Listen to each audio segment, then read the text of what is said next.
What is up, guys? Welcome back to another episode of the Fantasy Fellow Show. My name is Kyle. Happy Tuesday. It's Waiver Wire Week 3. We got a lot to cover. So what we're going to do is we're going to just hang out for a little bit here, maybe the next half an hour or so. If we go longer, we go longer. But I'm going to go over my Waiver Wire report first, and then I will double back and start answering some questions. I hope everyone is having a lovely Tuesday evening. It's like summer, basically, here in the Midwest. So we're having a good time.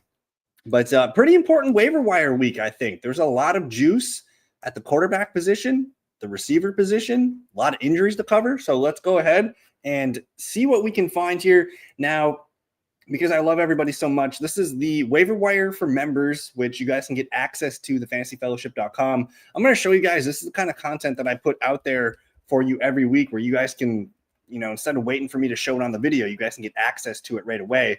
But let's start with the injuries to monitor first. Quarterbacks, man. Joe Burrow, turf toe, grade 3, possible season-ending surgery. I think there's a chance that he does come back mid to late December, but a lot of that depends on how they do. Now, they did, go up 2 games, which is good to see. But who knows if they're still involved in the playoff mix by the time he gets ready. And then, hey, are we really going to trust Joe Burrow in his first game or 2 back? I don't really know what to do with that. So I'm assuming Joe Burrow is just not on my fantasy teams the rest of the year. If you have an IR spot, you can stash him. But if you need to make the move, I think it's okay to let him go and find other spots for your roster. Now, Jaden Daniels has a knee sprain thing going on. We're going to find out tomorrow if he's good to go or if he misses practice. We'll be a little bit concerned. But there is some doubt about his week 3 availability. Justin Fields, concussion. I'm assuming he's more doubtful than questionable, but we'll see tomorrow. They are kind of holding it out there just in case he's able to practice tomorrow. Big one from Minnesota just got ravaged, man. J.J. McCarthy, high ankle sprain, likely out 2 to 4 games. They have a bye week. I think it might be week 5. That sounds right. And so he can maybe be back after the bye. I think it's either week 6 or 7. So Carson Wentz, we'll talk about him in a little bit. Brock Purdy, he's got the toe, the shoulder, doubtful for week 3, but I think he could be back the following weekend. Running backs, Austin Eckler, torn Achilles, season ending. We'll pour one out for good old Austin Eckler. That's going to elevate Jeremy McNichols to a passing down role. Aaron Jones was placed on IR earlier today, eligible to return week 7. Jordan Mason, man. Hopefully you drafted Jordan Mason. Brian Thomas Jr.'s got the wrist thing. He's got the head thing going on too. Hopefully we get him back to 2024 levels. We need Brian Thomas Jr. back. I'm not worried about Brian Thomas Jr. yet. Jaden Reed, broken collarbone, out 6 to 8 weeks. Xavier Worthy with a shoulder injury. He was able to practice last week. I think he's on track to maybe play in week 3 here. So hopefully some good news here. Only 1 missed game would be quite the ideal scenario for Worthy. Chris Godwin, possible week 5 return. Week 6 is probably most likely. Juwan Jennings popped up with an ankle, but I think he's going to be fine. Brandon Ayuk, possible return week 5 or 6, same as Godwin. Good news for Christian Kirk, though, today. I'm going to list him as probable after the show here, probably, because they basically said that he's going to practice this week and they expect him to play. So good news for Kirk and the Texans passing game, and they need some help on offense here. I will say Jalen Coker, quad, possible return week 5. Hunter Renfro's dominating in the slot. That's Coker's spot. So Coker should be a preemptive ad before we get another week or so down the line. Kevontae Turpin with a neck injury. We'll watch that one. Christian Watson, possible return week 5 or 6. After their bye week, I think would be pretty nice, whether it's week 6 or 7. Josh Reynolds, hamstring, whatever. Jalen Royals, Noah Brown. We're not really using these guys right now. Tight end, George Kittle, still on track for week 6 return. Dallas Goedert, I think he's more doubtful, but we'll watch his reports tomorrow. And then they basically ruled out Darren Waller already. That guy's just not healthy right now. But I will say Isaiah Likely, this might be the last chance to get Isaiah Likely before your league mates know that he's probably back week 3 or 4. So those are the injuries that I'm watching. And shout out to Chase Brown. Hope you're doing well. Shout out to Harris as well. Top running, it's just really hard. There's not a lot of good running backs available in a lot of the leagues that I'm in. Jeremy McNichols, man, stepping into the Austin Eckler role in Washington. I think he's probably the one guy that's widely available in pretty much every league. Otherwise, if Blake Corum was dropped, I think Blake Corum is now elevated to that Trey Benson, strong handcuff tier because he did look good. And who knows, maybe he continues to earn more work.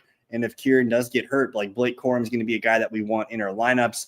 And then I will say Woody Marks, I thought looked good last night. I think he's a guy that he played over Ogunbowale quite a bit. So I think he's the new RB2 there behind Nick Chubb. And if Nick Chubb didn't score that touchdown at the end of the game, we'd all be kind of like, Nick Chubb didn't look that great. So we'll see. But I think Woody Marks is a guy that I think should be added in deeper leagues. Justice Hill, I think this week, if you needed a spot start at running back 2, just against the Lions, a potential high-scoring game, Justice Hill could be a nice opportunity for you to just see what happens with. Other running backs, I guess, these are in, I try to do my best here. Under 60% owned, yeah. If Quinshon Judkins is out there, get him. If Trey Benson's out there, get him. Bashal Tootin, man, if he's out there, get these guys. And then Najee Harris might be getting more work next week against the Broncos. We'll see.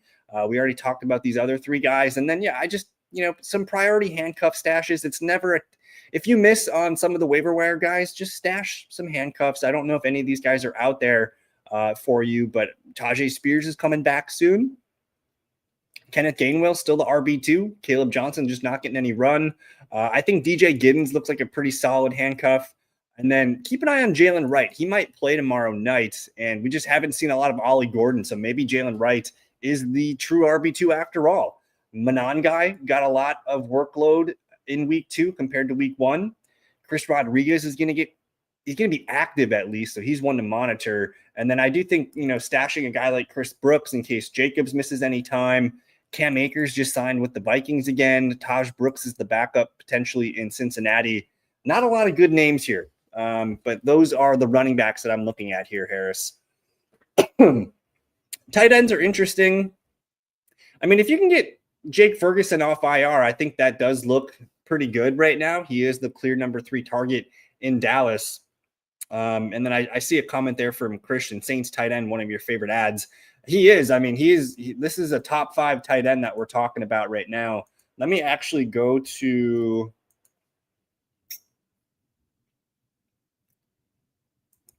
I'm going to my routes. And let's look at tight end routes because Juwan Johnson last week just continues to just eat a ton of work here. So last week, and a lot of these are game script dependent, but Juwan Johnson ended up running 37 routes. That was 8th or 9th most here. Zach Ertz, Jake Ferguson, these guys ran a ton of routes because their teams were trailing and having to play from behind. But this is kind of where you want a tight end that's going to be on the field a lot, running a ton of routes. And that does look pretty good. And then I do have some PFF data here too, if we just look at the tight ends real quick. Where is my tight ends? Targets per route run. I mean, Tyler Warren, Jake Ferguson, Jonnu Smith, Juwan Johnson, Brock Bowers, Trey McBride, Harold Finn, and Tucker Kraft. Like, these are the tight ends that you want. And they all have so targets per route run. You want a guy that when he's running a route, these guys right here, they all have a 20% target per route run right now where they're getting targeted almost 1 out of every 5 routes that they run. So this is a good list to be on. You can see Jake Ferguson up there at number 2 in week number 2. Actually, this is through 2 games. So Ferguson looking pretty good here. I'm going to lean Jake Ferguson against the Bears. Zach Ertz might be dealing with Marcus Mariota, so we'll see. But to me, Harris, it is Ferguson. Let me go back to the waiver wire report here. We'll talk defenses real quick while Harris brings it up. These are my top defenses that caught my eye this weekend. The Vikings, they're widely owned, but they're going to get Cincinnati at home. I think that'll be a low-scoring game. The Seahawks are a good one. At home against New Orleans. I think the Bills, Thursday Night Football against Miami at home looks pretty good. I do like the 49ers at home against the Cardinals. The Packers would be one of the best ads if possible just for the rest of the year aspect of it too, but they're getting Cleveland, which is that's going to be a big game for the Packers D. Colts at Titans, that looks pretty good.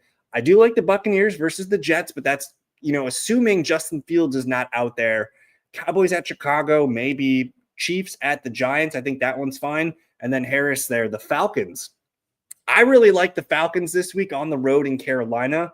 The Falcons looked really dominant against the Vikings the other night. And then the Panthers, they just lost two starters on the offensive line. So I think these are three great options. If you had to start one of these, I think you're going to be fine either way. If I had to choose the number one that I wanted, it's probably the Falcons, honestly, because I still think the Jets with Tyrod Taylor, they can do some fun things. The Buccaneers just lost one of their top defensive linemen. Seahawks at home against the Saints, that's a pretty good option too. But I'm going to say Falcons here, man. Chase Brown says, drop Goddard for Ertz. Backup tight end is Andrews. I have 205. How much should I spend?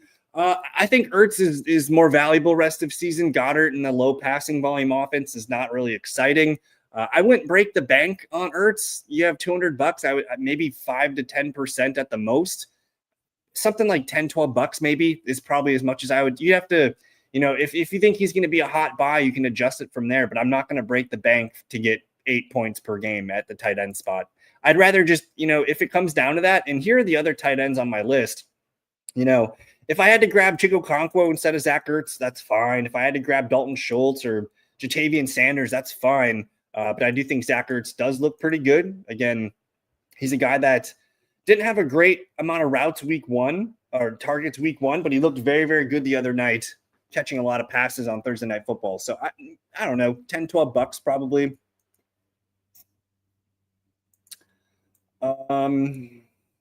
You have White and Ford, if that interests you more. Not interested in Jerome Ford. I think that's going to be a very messy backfield.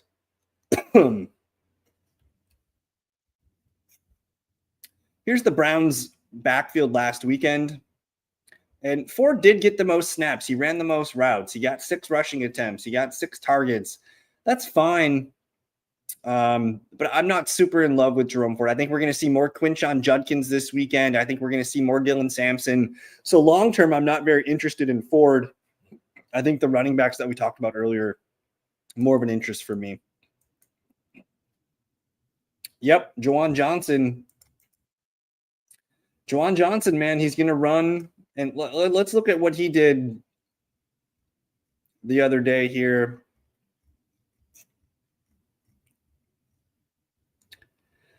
I mean, he ran 37 routes on 40 total routes, 9 targets. Again, that's after getting 11 targets week one. This looks like a very, very good role. And Spencer Rattler, say what you want about Rattler, but he's getting the ball to Olave, Shaheed, and Johnson, and it's looking good for fantasy. So Juwan Johnson, yes. Let's not get too bummed about Mark Andrews yet. If you guys recall, it took Mark Andrews about a month to get dialed back in. The good news is the Ravens offense looks awesome again, even when Derrick Henry didn't look good. Lamar Jackson still threw a ton of touchdowns. Where is Mark Andrews even on this list?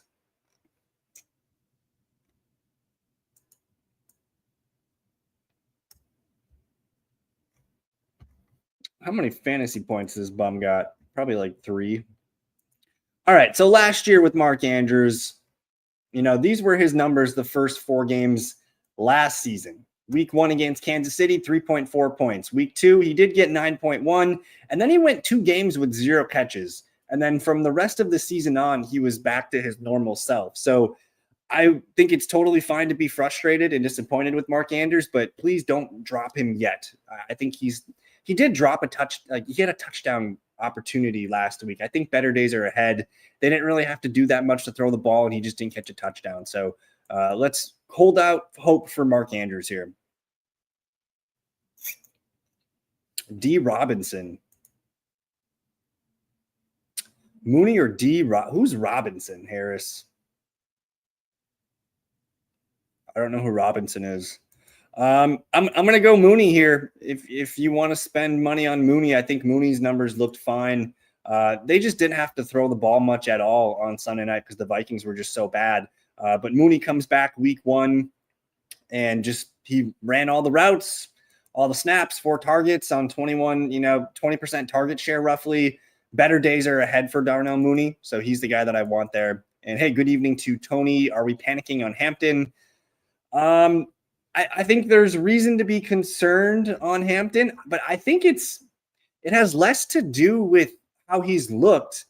It's more for me that the Chargers just want to throw the ball. Like they just want to come out and sling it every play, which, you would think we'd get more passing options for our guy here. But after a promising week 1, 15, carries, 2 receptions, you're thinking 8.1 points. Yeah, I can take that. But then they come back out and they just don't give him the ball at all. I thought that was a little curious. We did have the little fumble hiccup at the end of the game, but they did try and get him a goal line touchdown. So for as bad as it seems right now, he's a rookie. It's week 2. He's going to get better. I think better days are ahead for Marion Hampton. He's probably a buy low candidate, honestly, at this point right now. I mean, he's still a top rookie first round talent pick. And Najee will be more involved, but I still think I want to bet on a guy like Hampton performing well. So not panicked, just a little annoyed. Christian says, worth holding on to Mark Andrews, or should I utilize the roster spot for someone else? I'm going to continue to hold on to Mark Andrews if I can. If you want to wait, if he pops off for 2 touchdowns and 80 yards on my bench this weekend, then maybe you can try and keep him or trade him, whatever you feel like it. But I'm going to hold on to Mark Andrews for at least another week or 2 here. Should I trade for Javonte Williams? I got Walker and Warren and Montgomery. I mean, I would probably flip David Montgomery for Javonte Williams right now, if that is at all possible. I think that seems pretty good. I did mention, so I did a video last night, guys. On Monday nights, I go over all these charts that we're looking at on the screen here. I post that up on Monday. So that's, if you guys want to watch that after this video, go ahead. But Javonte Williams looks really good right now. He is a guy that has potential top 10, top 12 upside at the position. I would rather have him over Montgomery. Maybe Jaylen Warren. I think I would trade Warren straight up for Javonte right now. I'm going to hold on to Kenneth Walker, though. But if you want to go to the Javonte owner and say, hey, you can have Montgomery or Jaylen Warren. Which one do you want? I think right now that's totally fine to flip out those 2 guys and see what they nibble on, He is, man. And I don't know if you guys, I mentioned Troy Franklin last week as a guy that I thought looked pretty good. He was on my waiver wire report last week. I actually picked him up in the fellowship money league here with you guys, and I actually started him last week, so I got rewarded for that. But this is a guy that has had a lot of buzz all August. They traded away Devon Vele because they wanted to get Troy Franklin on the field, and the buzz is real here, man. He comes out and he was their best playmaker on Sunday against the Colts. We're talking about a guy that has shades of Emmanuel Sanders. I watch a lot of football guys during the day at work, and one of their OG guys, he works for the Denver Broncos, and he's like Troy Franklin, man. He looks like Emmanuel Sanders out there, and I think he can be a wide receiver 3 flex the rest of the way. So I'm willing to spend money on Troy Franklin because I think this might stick. It's been really hard to trust Sean Payton for the longest time, but I mean, they wanted Troy Franklin a couple years ago in the draft. They paired him with Bo Nix. He's been just, all the buzz has been going through, and we get a breakout game week 2. He's one of the guys that I'm willing to go hard for this week or tonight. Otherwise, if you can't get Troy Franklin, Wan'Dale Robinson looks great. I know he's not going to be a deep ball threat like this every week. He's going to get you, 5-6 catches for usually 50, 60 yards. But if he does start sprinkling in these long plays, Wan'Dale Robinson would be the next prize. Otherwise, Alec Ayomaner for the Titans, like his usage looked really good. Let me show what the rookie receiver got up to this weekend. So Calvin Ridley, number 1 receiver, Ayomaner, the number 2 receiver. He runs 28 routes out of 41, but he gets 6 targets. So catches a touchdown. Like I think there might be some growth here. And if Cam Ward is going to continue to look okay, like Ayomaner could be a guy that just continues to develop throughout the year. But it's still Franklin to me. I think Romeo Doubs is very interesting now that Jaden Reed's out of the picture. Cedric Tillman's probably gone in a lot of your leagues here. But these are the receivers that I'm looking at, guys. You can maybe get Dontavian Wicks down here. I'm stashing Jalen Coker if I can. But I'm willing to go pretty hard on Troy Franklin, guys.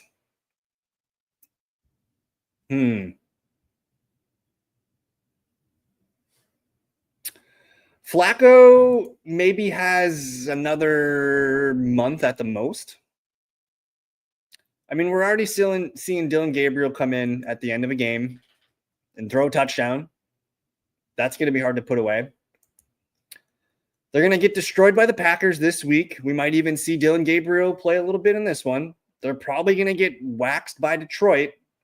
So you throw Flacco out for these two games, maybe week 5 against Minnesota, but that's a pretty good defense. I don't know if they're going to want to start Dillon Gabriel against that defense. And then it's like, hey, do I want to start Dillon Gabriel against the Steelers on the road?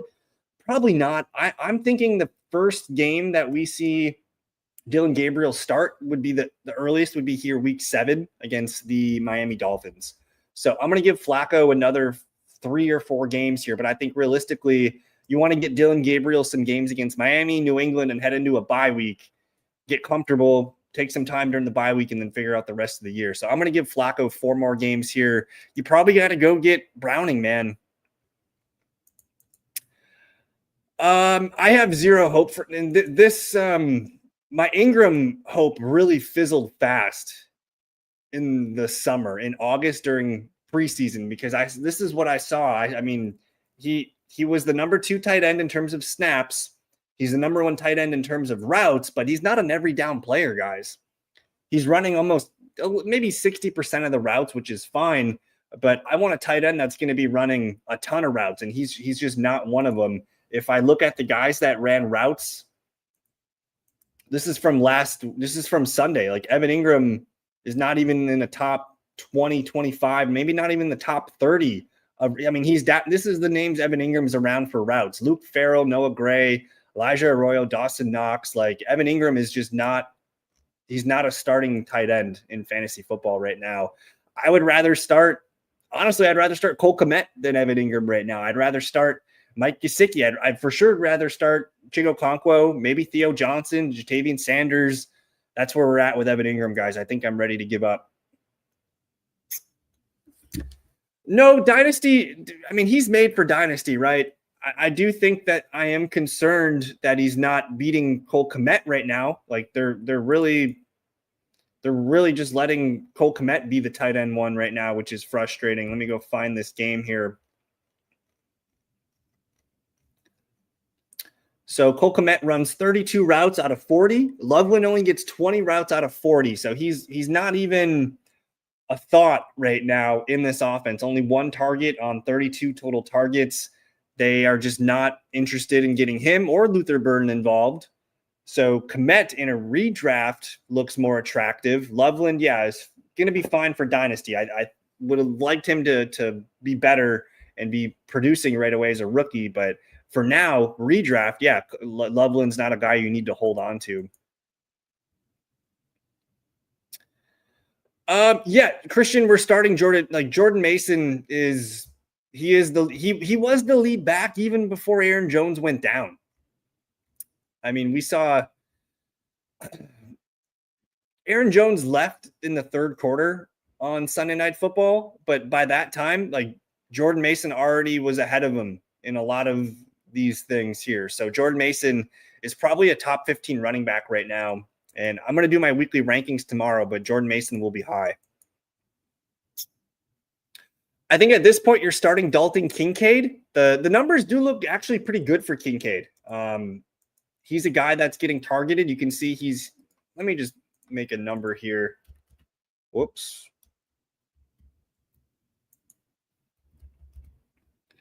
I'm just going to make a little ranking list here.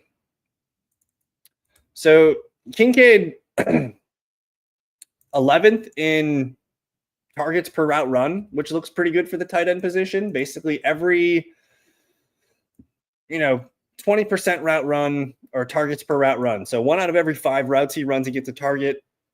He's got a touchdown on the year, 8 for 85 on the year. Hawkinson, he doesn't have the data that I want from a tight end right now. And you're going to Carson Wentz here. This does look pretty bad. 23 routes. This team does not have volume on offense for receivers. You're going to start Justin Jefferson. You're going to start Jordan Mason, but that's really it from the Vikings. Start Kincaid tomorrow night or Thursday night, and hopefully he gets you off to a hot start. Thornton continues to look good. I think he's more in a redraft. He's droppable. in a dynasty, I like the speed that I'm seeing here, but in a redraft, he's droppable. I mean, so we got the tool here on the fantasyfellowship.com, guys. The fantasy points allowed. If you come on down here, you're going to see that, hey, the Packers defense is very good, but they're going to allow garbage time. And then right here, number 13, they're red against everything, but the one position that they're giving up fantasy points to, what is that? It's the tight end position. So I expect both tight ends to be good plays this week.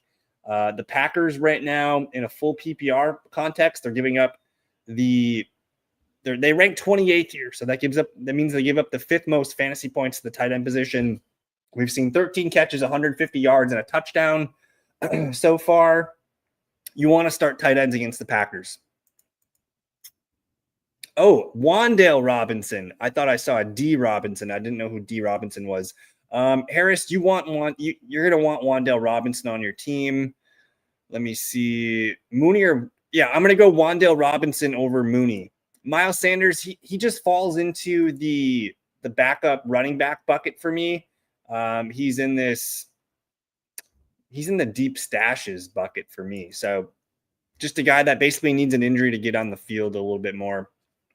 What are we doing with Harvey? Is he worth dropping in redraft? No, you do not drop Harvey in redraft. J.K. Dobbins is ahead of him, but we know how J.K. Dobbins' health is. I think if you have R.J. Harvey, we're disappointed that he wasn't able to beat out J.K. Dobbins, but there's still hope here. You know, he's forcing a pretty good split with J.K. Dobbins, who's a good veteran running back. I think the room to grow here looks pretty good because this is the role that he could have someday. And they use Tyler Beatty as a third down change of pace back. But, I mean, there's potential for R.J. Harvey. If he ever does become the lead guy, like, you want the running back on the Broncos. So let's hold on. And good evening to Aiden. Hope you're doing well, my man. Ventro, would you start Hawkinson or Kincaid full PPR? We just kind of covered that one. I'm going – oh, yeah, I already covered that one up here. We're going Dalton Kincaid. Cosmic, thanks for the question. Full PPR, one flex, should I trade? And so flex one, full PPR, one flex. Should I trade Kraft and Ricky Pearsall for Romo Dunze? My backup T is Ferguson, and my current receivers are Marvin, Sutton, and Olave.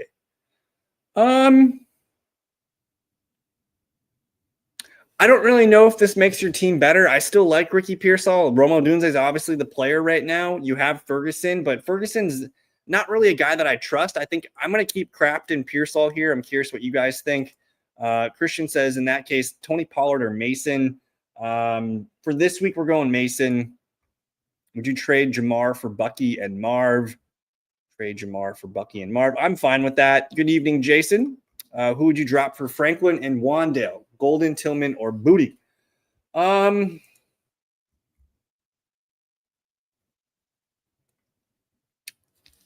don't want to drop Golden. I guess Booty's the one. Booty's the one drop that I would do. I like what Tillman's doing right now, though. Like, Tillman's catching touchdowns and things like that. But I do worry what happens when Joe Flacco's gone and what happens when Dylan Gabriel's in here. He might not be a Tillman guy. So I think if you wanted to dump Tillman, I'm not opposed to it because I do like Wan'Dale and Franklin both a lot. And I might actually prefer both of them over Tillman long term. Tillman is running, though, as the wide receiver one here. He's getting a lot of targets. But again, what happens when Flacco's not the starting quarterback here? I do worry about that. So I'm cutting Booty for one of – and I'm going to go with Franklin over Wan'Dale. But if I can do both, I'm going to probably swap out Tillman and Booty and just go get Franklin and Wan'Dale. So I really didn't want to answer start-sit questions tonight, guys. That's what tomorrow is for. But Ricky or Sutton this week, it's Tuesday night for me. It's waiver wire. I really haven't even started to think about my weekly rankings and looking too deep into the matchup. So, like, off the top of my head, Sutton versus the Chargers, Ricky Pearsall. Who are these guys playing? 49ers, man. think they get Arizona. I'm going to probably go Ricky Pearsall. Gullies, good evening. Should I trade for Kincaid or should I aim to get Jawan on waivers? I'm 4th on waivers. 2 of the 4 teams have 2 or more tight end. Yeah, we're going to go get Jawan Johnson, man. Let's go get Jawan Johnson, Gullies.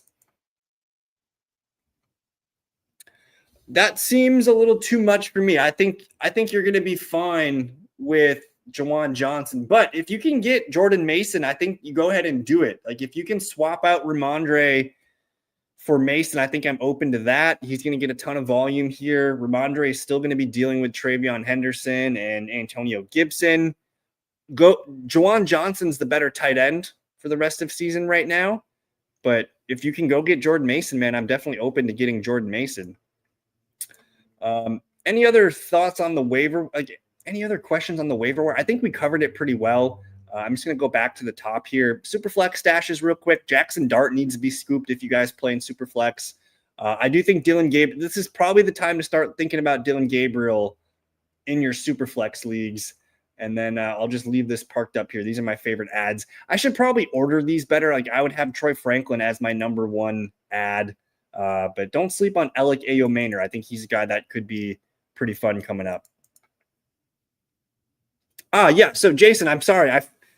I was doing a bunch of stuff getting ready for the video tonight, and I forgot to answer your question. So I need a Montgomery upgrade. So let's look and see.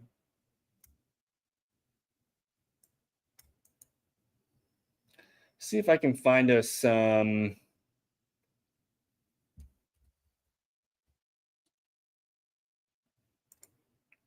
running backs.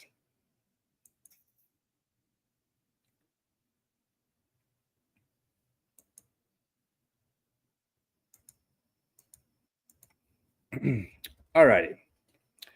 So we're going to go on down to David Montgomery. Okay, so Montgomery, about 95% owned here. I mean, I would probably take Tony Pollard straight up. His owners might be a little frustrated. I might just take Jalen Warren straight up.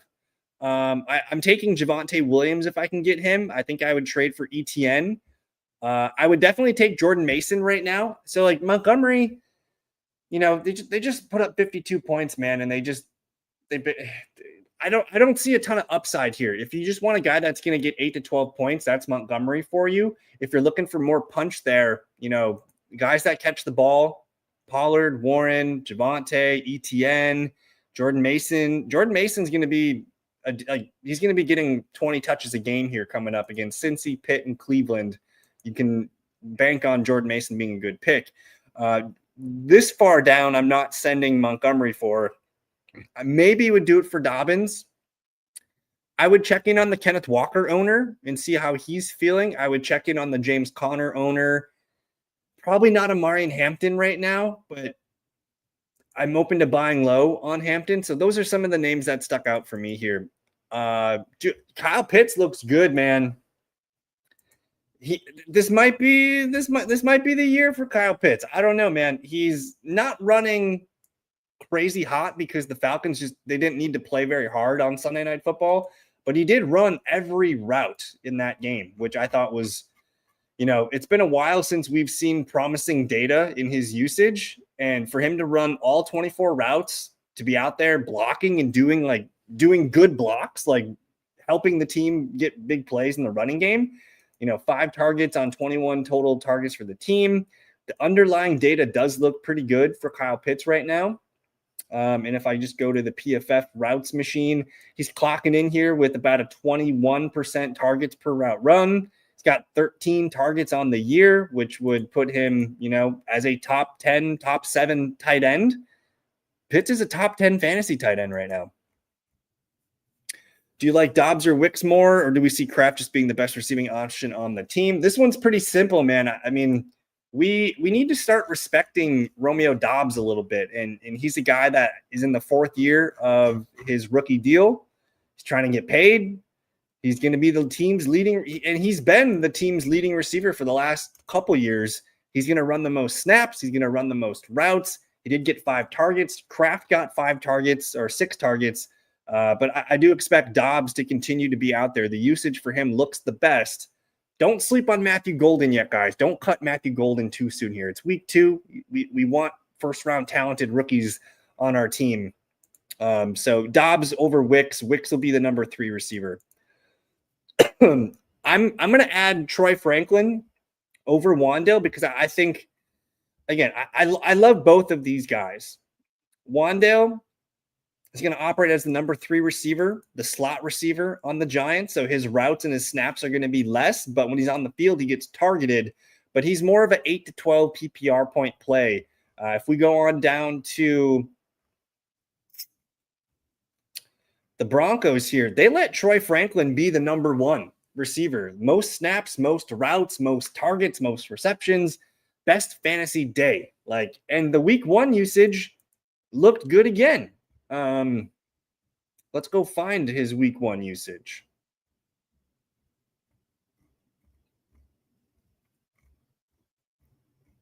Where's your week 1 usage?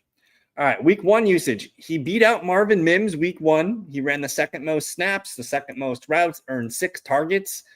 It's pretty clear to me that Franklin is he might be the number 1 or the number 2 receiver on this team. I don't think it's crazy to say Troy Franklin leads this team in targets and receptions rest of season.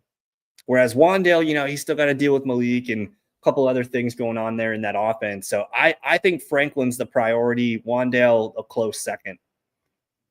I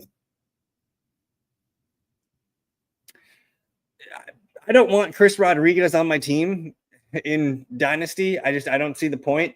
For redraft, I mean, he's just a guy that can sit on the end of your bench. He's been inactive for 2 weeks here. They're not going to give a third running back a lot of touches. He's going to be the third back, but Jeremy McNichols is the guy that I would rather own on my team. If we just look at the Commanders' usage, they had 3 running backs up, but I just don't think we're going to care about his usage. The only way we end up caring about Rodriguez is if Prosky Merritt gets hurt, or maybe Rodriguez is the goal line back, but I doubt that right now. So I'm not all that interested. Good evening, Domo.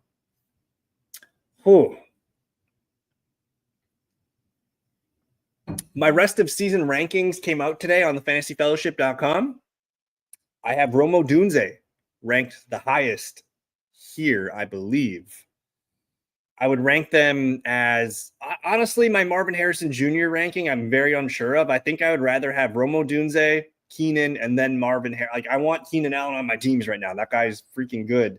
And if I go here, let's look at Keenan Allen's. And again, this is targets per route run here in this column. Keenan Allen is wide receiver 5. When he's on the field, that boy gets targets, and he's catching touchdowns.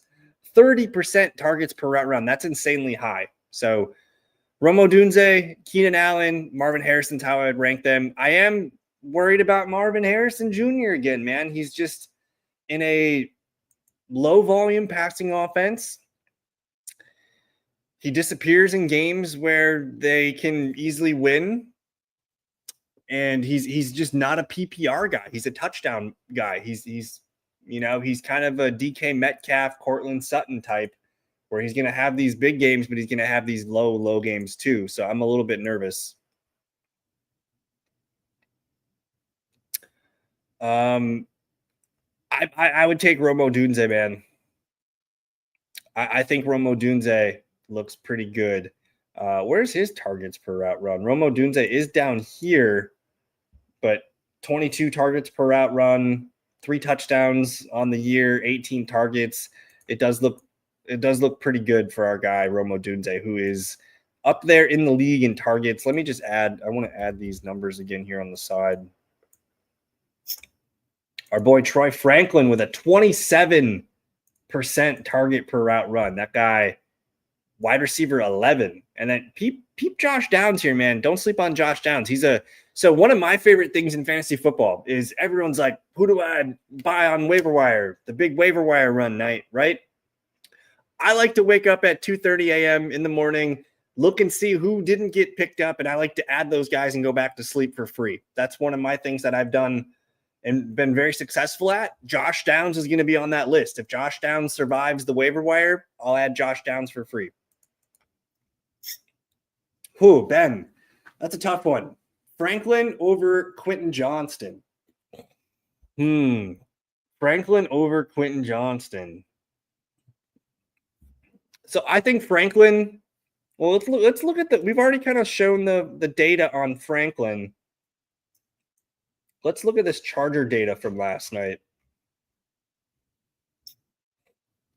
So Quentin Johnston, he was their wide receiver 1. Most snaps, most routes, up there in the lead for targets. He's just going to be inconsistent. He's not going to catch all of his targets, but when he does get those big plays, they are massive plays. And the Chargers are going to throw the shit out of the ball this year. They're going to be a lot of touchdowns and big play opportunities. Now, back in week 1, Quentin Johnston, again, second in snaps, second in routes, 7 targets. He does look like he's going to be a guy that stays pretty involved. So, but his range of outcomes is going to be pretty wide. I do think Franklin's going to be a guy that catches 4 to 5 passes per game because he can be used in the short and intermediate area of the field. If we go back to our guy here, Troy Franklin, his average depth of target 7.7 yards. That's Josh Downs-ish. Let's take a look in here and see, the receivers that he's in here with, these guys are all slot receivers. So I think Franklin offers you that higher PPR floor each week, and he might even have some of the same ceiling as a Quentin Johnston. I just don't know if he's going to catch 2 touchdowns or not. But to me, this is truly a preference call. But that's how highly I view both players right now, because I think both guys are fringe top 40 fantasy receivers. They're really good number 4 wide receivers in your fantasy lineups right now. So I'm going to lean Franklin over Quentin Johnston, but by a hair. Nino, thoughts on this trade? We sent Tyreek and ETN for Chase Brown and Jacoby. I probably give up a lot, but I hated the risk of CMC and Tyreek on the same team. No, I think you came out fine, man. We got rid of Tyreek. Jacoby Myers has been a guy that's getting a lot of targets. If we look at his numbers here, he's actually a guy right here. He ranks 16th in targets per route run. He's got 21 targets on the year. That's tied. That's 6th. So you're getting a very productive player. No touchdowns yet, but PPR feels pretty good. I'm happy with that. And then I do prefer Chase Brown over ETN long-term. I think ETN's got a lot of steam coming behind him with Bashal Tutin. So I'm fine with the trade, man. Where do I rank Egbuka?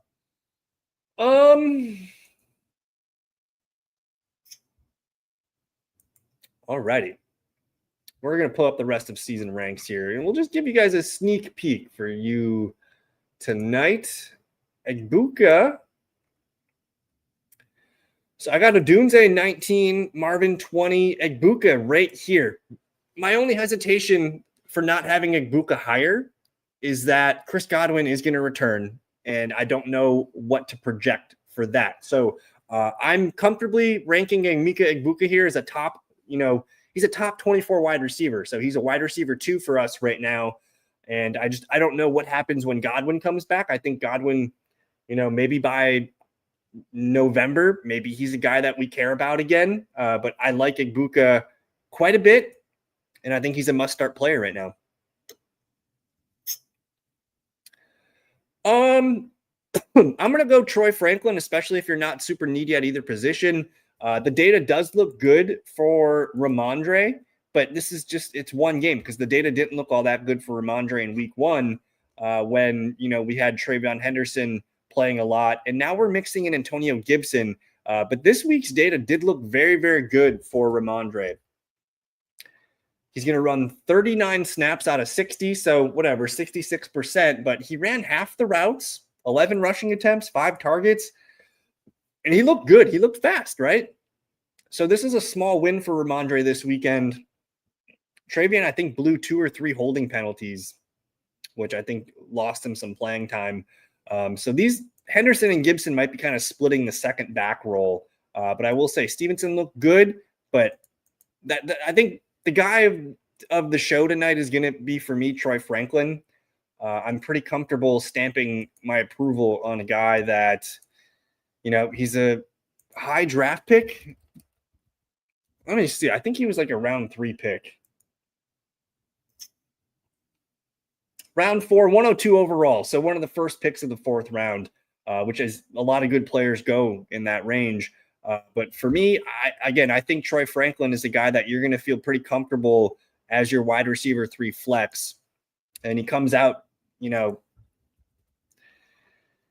for 44 against Tennessee, 8.4 points, 8 for 89 and a touchdown. So I'm thinking that's going to be our range of outcomes, hopefully, where he's going to see 4 to 6 targets per game. And he's a guy, again, we mentioned the low ADOT, where he's going to catch a lot of passes in that range, because that's just where Bo Nix likes to throw the ball. This is Bo Nix's bread and butter. This is where your Evan Ingram targets are going, guys. It's Troy Franklin. So very happy with Troy Franklin. But hey, guys, that's going to do it for tonight. I appreciate you hanging out with me. We got 30 people in the live chat tonight. If you guys do have any more questions, now's the time to get them in. Otherwise, I'm going to get out of here for the evening. This was a lot of fun doing the Waiver Wire show with you guys tonight. And I'm going to continue to do this on Tuesday evenings. We'll cover the Waiver Wire Report. We'll go over any questions you guys have and any of the relevant news, injury coverage that you guys need to know about. But tomorrow night, Wednesday night, I'm going live at, I believe, 7 p.m. Central Time. That'll be the night to get your start sit questions in. So Tuesday night, I want to stick with Waiver Wire and talking about the new data.